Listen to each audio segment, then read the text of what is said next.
నమస్కారం, welcome to I dream. ధర్మ మార్గం విత్ విజిత కార్యక్రమానికి స్వాగతం. ప్రస్తుతం మనతో పాటు ఉన్నారు ప్రముఖ ఆధ్యాత్మికవేత్త ప్రొఫెసర్ సత్యనారాయణ మూర్తి గారు. ఇప్పుడు వారితో మాట్లాడి మరిన్ని విషయాలు తెలుసుకుందాం. నమస్కారం గురుజీ. నమస్కారం విజిత. గురుజీ, చాలా వరకు ఒక వ్యక్తి లక్షణాలు, స్వభావము అనేది వారు పుట్టిన వారాన్ని బట్టి కూడా డిసైడ్ చేయబడతాయని చెప్పంటూ ఉంటారు. ఉదాహరణకి అంటే సోమవారం పుట్టిన వారి లక్షణాలు ఒక రకంగా, మంగళవారం పుట్టిన వారి లక్షణాలు ఒక రకంగా. మనం ఇవాళ మాట్లాడబోతున్నది మంగళవారం పుట్టిన వారి లక్షణాలు, స్వభావం ఏ రకంగా ఉంటుందో వివరించండి. మంగళవారానికి అధిపతి కుజుడు కాబట్టి మంగళవారం నాడు పుట్టినటువంటి వాళ్ళంతా కూడా దూకుడు స్వభావంతో ఉంటారు.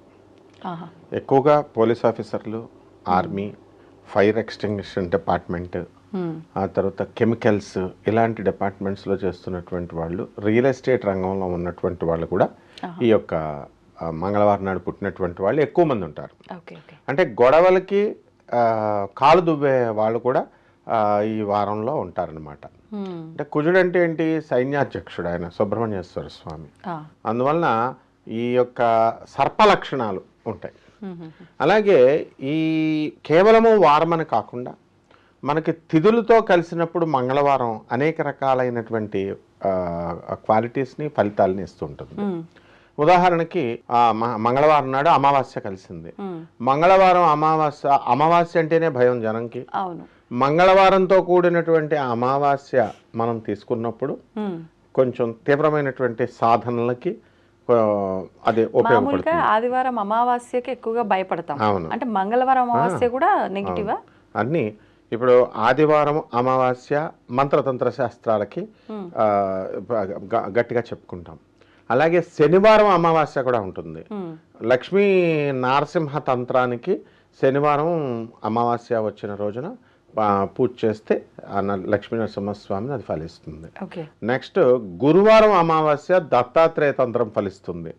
అందువల్లనే గురు చరిత్రలో గురువారం అమావాస్య వచ్చిన తిథిన మనము అష్టతీర్థాలలో భీమా అమరజా నది సంగమంలో స్నానం చేయాలని చెప్పి దేవతలనే ఆదేశించాడు గురుదేవుడు అయినటువంటి దత్తాత్రేయుడు.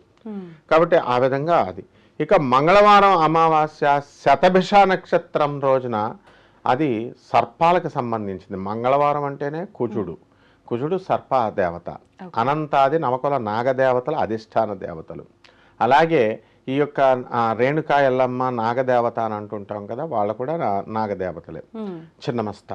అలాగే ఈ యొక్క సర్పాలకు సంబంధించి ఎంతమంది దేవతలు ఉన్నప్పటికీ కూడా మనము ఈ వల్లీ దేవసేన సమేత శ్రీ సుబ్రహ్మణ్యేశ్వర స్వామినే నమః అంటాము. సుబ్రహ్మణ్యేశ్వర స్వామికి చెందుద్ది. అంటే ఏ విధంగా అయినా సరే ఈ యొక్క మనం మంగళవారం అనేటటువంటిది సర్పాలకు సంబంధించింది.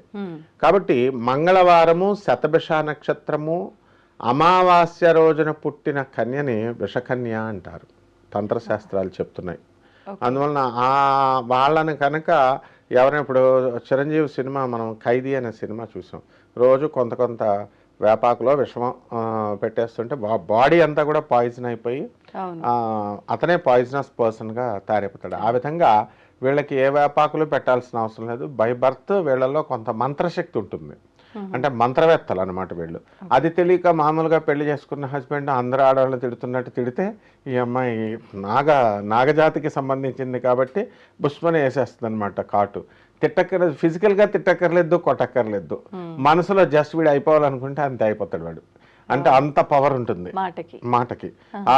చాలా మంది తల్లుళ్ళు పాపం అరే నిన్ను నీ భార్య పెళ్ళ వదిలేయాలా అని సరదాగా తిడుతూ ఉంటారు చిన్నప్పుడు వేడిపిస్తుంటే. ఆడవాళ్ళ భర్తల్ని శ్రీకాకుళం సైడ్ సచ్చినోడా అంటారు వాళ్ళు.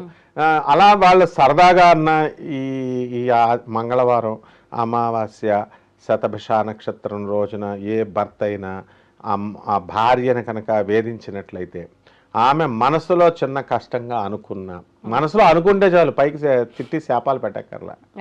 అందువలన ఆమెను విషకన్య అన్నారు. వాడు డమాలే పైకి, ఇంకా మళ్ళీ మామూలుగా ఉండదు. కాబట్టి ఎవరు ఏ నక్షత్రాల్లో పుట్టారో తెలియాలి. కాబట్టి ఈ మగాళ్ళకి వీళ్ళు ఏం చేస్తున్నారంటే రుబాబు చేస్తూ మేమేం పెద్ద పొట్టగాళ్ళం అనుకుంటూ వస్తున్నారు. అలాగే ఈ యొక్క గురువారం తర్వాత మనకి అమావాస్య పుష్యమి నక్షత్రం రోజున ఈ మూడు నక్షత్రాలు ఈ కాంబినేషన్ ఉండాలి. అలా వీళ్ళు కనుక ఆ తిథుల్లో కనుక పుడితే దేవకన్యగా చెప్పబడింది. అలాగే నెక్స్ట్ కమింగ్ టు దిస్ శనివారము అమావాస్య. శనివారం అమావాస్య రోజున లక్ష్మీ నారసింహ తంత్రం అన్నారు. అక్కడ ఏంటంటే ఎవడైతే కటిక దరిద్రుడున్నాడో అటువంటి దరిద్రంతో బాధపడుతున్నటువంటి వాడు 4 వీధుల నుంచి మట్టి సేకరించి, పుట్ట మట్టిని సేకరించి దాంతో ఒక కుండను తయారు చేసి ఆ కుండలో లక్ష్మీ నరసింహస్వామి యొక్క విగ్రహాన్ని పెట్టి 9 రంగుల పుష్పాలు 9 రంగుల ఫలాలు పెట్టి బట్టలు పెట్టి స్వామివారిని అష్టోత్తరాలతో పూజ చేసి దాన్ని ఊరు బయట అర్ధరాత్రి 12 గంటలకి రావి చెట్టు క్రింద గొయ్యి తవ్వి దాన్ని పాతేసి వెనుదిరిగి చూడకుండా కనుక లక్ష్మీ నరసింహ మంత్రాన్ని చదువుతూ వస్తే వాడి కటిక దరిద్రుడైనా చాలా ధనవంతుడవుతాడు, కుబేరుడవుతాడని తంత్రశాస్త్రం చెప్తుంది. అంటే అది చాలా ఈజీగా అనిపించింది మనం వినడానికి. కానీ అది తవ్వడానికి ఊరు బయట రావి చెట్టు దగ్గర మనం అర్ధరాత్రి 12 గంటలకు వెళితే దేని పట్టుకుని వెళ్ళాలా? తవ్వాలంటే గుణపాలు పట్టుకెళ్ళాలా? కారులో పట్టుకెళ్తుంటే పోలీసు వాళ్ళు పట్టుకుంటారు, ఎందుకు వెళ్తున్నాం అని, మారణాయుధాలు పట్టుకెళ్తున్నాం అని కేసు బుక్ చేస్తారు. పోనీ ఏమీ లేకుండా అక్కడికి వెళ్ళి మనం ఎవరినన్నా అడుగుదామంటే ఎందుకు అని అడుగుతారు వాళ్ళు. అప్పుడు ఏ టెంట్ హౌస్ వాళ్ళనో ఎవరినో అడిగితే ఏమన్నా చేతబడి చేస్తున్నాం రాత్రి 12 గంటలకి అని అడుగుతారు. ఎన్ని ప్రాక్టికల్ కష్టాలు ఉంటాయి. పోనీ ముందెళ్ళి తవ్వేసి అక్కడ కూర్చోపెడితే అక్కడ ఏ పాములో రాత్రి 12 గంటలకు అందులో చేరి ఉంటాయి. కాబట్టి అంత ఈజీ కాదు మంత్రతంత్ర శాస్త్రాలు అనేటటువంటివి. ప్రాక్టికల్గా స్వామి వారి యొక్క కృపా కటాక్షంతో ఉండాలి.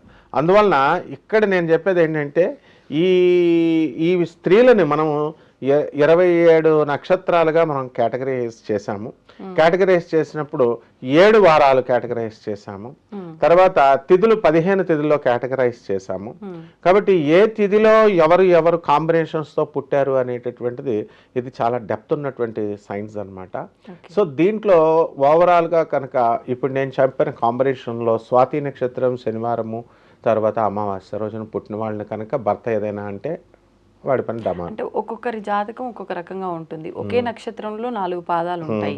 ఏ పాదంలో పుట్టిన వారైనా సరే మీరు చెప్పిన కాంబినేషన్స్ అందరి వ్యక్తిత్వం ఇలానే ఉంటుంది. డెఫినెట్లీ వ్యక్తిత్వం కాదు, వాళ్ళ నుంచి ఎఫెక్ట్స్ న్యూటన్స్ మరి ఎఫెక్ట్స్ ఎలా ఉంటే వాళ్ళ హస్బెండ్ న్యూటన్స్ థర్డ్ లా ఇప్పుడు ఇతను మామూలుగా అనుకొని ఇప్పుడు మోడీ గారు ఉన్నారు, నరేంద్ర మోడీ గారు, మనము ఆయన మామూలు మనిషే కదా అనుకుంటే ఎట్లా? ఆయన ఒప్పుకోడు కదా, నేను ప్రైమ్ మినిస్టర్, నేను your laymen on the road అంటాడు. అలాగే ఆ స్పెషల్ లక్షణాలతో పుట్టిన అమ్మాయిలు వీళ్ళు, వాళ్ళు దేవకన్యలు, వాళ్ళు సర్పకన్యలు, నాగజాతికి సంబంధించిన వాళ్ళు, యక్షజాతి, గంధర్వ జాతి స్త్రీలు, స్టార్స్ అంటారు. ఇప్పుడు సినిమా హీరోయిన్లు, యాంకర్లు మీరంతా ఎవరనుకుంటున్నావు? గంధర్వకన్యలు మీరంతా, స్టార్స్ అనమాట, ఆకాశం నుంచి వచ్చారు. అందువల్లనే ఫ్యాన్స్ ఉంటారు మీకు. అప్పుడు ఒక హీరోయిన్, ఇప్పుడు నయనతార ఉంది, ఆమెకు ఒక కల్ట్, తమన్నా ఆమెకు ఒక బెల్ట్, అలాగే ధర్మ మార్గంలో విజిత నీకు ఒక బెల్ట్. ఇట్లా ఎందుకు మీరు మెస్మరైజ్ చేస్తున్నారు? మీరు వెళ్ళి నాకు ఫ్యాన్ అవ్వ అంటున్నారా? ఏం అవరు. మిమ్మల్ని చూడగానే వాళ్ళ మనసు పరవశించిపోద్ది. మనసు పరవశించనే అని వాళ్ళు పాడుకుంటారు ఫ్యాన్స్, హీరోయిన్స్ మీరు. కాబట్టి యువర్ ఆల్ స్టార్స్ అనమాట. అండ్ నక్షత్రాలు మరి అందువల్లనే ప్రతి ఒక్కళ్ళు అట్రాక్ట్ అవుతారనమాట. ఈ గంధర్వులు, బాలసుబ్రహ్మణ్యం గారు, ఘంటసాల గారు ఎందుకు మరి పాటలు పాడితే వెళ్ళు. సో ఆ రకంగా ఉంటారు. కాబట్టి తెలియక హస్బెండ్స్కి మనం మగవాళ్ళకి చెప్పేది ఏంటంటే never under estimate, don't judge a book by its cover అన్నాం.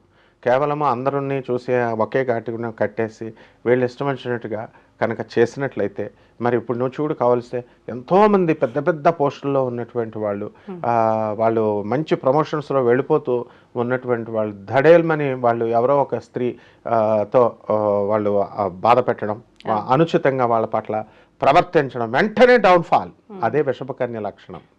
అంటే విషపకన్య అంటే కన్య విషం కాదు, ఆ కాంబినేషన్ వల్ల నాగ అంశ ఉంటుంది వాళ్ళల్లో. నాగపామును మనం రెచ్చగొడితే ఏం చేస్తుంది? అది కాటేస్తుంది. కాబట్టి ఎఫెక్ట్స్ అనేటటువంటి కాజ్ అండ్ ఎఫెక్ట్స్ అనేటటువంటిది మనం ఫిజిక్స్లో చెప్తాము, అది ఇక్కడ అప్లై అవుద్ది. కాబట్టి ప్రతి భర్త వీలున్నంత వరకు ఏం చేయాలంటే చాలా సౌమ్యంగా, చాలా పొలైట్గా, హెన్పెక్డ్గా వైఫుల దగ్గర ఉంటే మంచిది. అలాగే ఆడపిల్లల దగ్గర ఉంటే మంచిది, డాటర్ అయినా సరే. And if they curse, if they got hurted and if they give a curse, అప్పుడు ఆటోమేటిక్గా కాజ్ అండ్ ఎఫెక్ట్తో బలైపోయేది అల్టిమేట్గా మగవాడు. So this is the thing అమ్మ, మగవాళ్ళు జాగ్రత్తగా ఉండాలి. ధన్యవాదాలు. ధన్యవాదాలు. And for more videos, Please subscribe to iDream channel. Subscribe to iDream Media. Please subscribe to iDream. Please subscribe to iDream. Please subscribe iDream. And please subscribe to iDream. For more videos, subscribe to iDream. please like, share, and subscribe to the channel. Congratulations, iDream. Subscribe to iDream. Subscribe to iDream. So subscribe to iDream Media. iDream की iDream team अंदर की huge congratulations. Please subscribe iDream Media. Please subscribe to iDream. Subscribe iDream. Please subscribe to iDream. iDream అంటే నా కళల ఛానల్ను subscribe చేసుకున్నారు, నోరు తిరుగుతలేదు. మీరైతే గంట గుర్తు కొట్టండి. For more such videos, please subscribe to iDream. Subscribe to iDream. Please subscribe to iDream. Please subscribe iDream Media. Please do subscribe to iDream. Please subscribe to iDream Media. For best entertainment and information, please subscribe iDream. And don't forget to subscribe to iDream.